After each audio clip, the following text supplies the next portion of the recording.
Hello friends and welcome back to my channel. It's that time of year. We're going to get this tree up.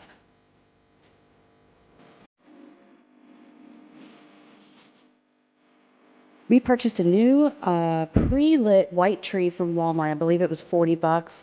And most of my stuff is still in storage because we did have a kitchen renovation going on. So we decided to go ahead and do the flooring throughout the whole house and paint every room.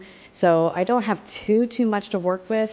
But what I'm going to do first is at least get the tree up and lit.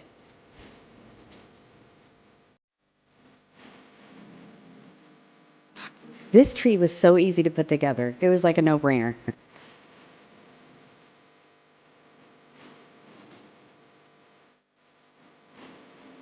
It's by the brand Holiday Time.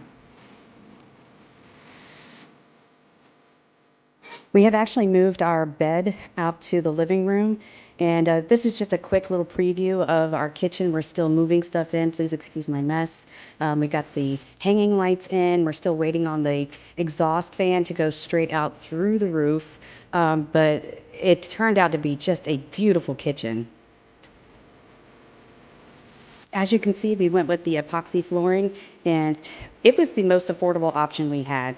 And I fell in love with it. I found a picture on Pinterest, and I showed the contractor, and he made it happen. This is our master bedroom, and my boyfriend is now priming the bedroom, getting it ready for paint. Okay, folks, so that's what's happening around here. Thank you so much for watching. I really hope you enjoyed this video, and I'll see you in the next one.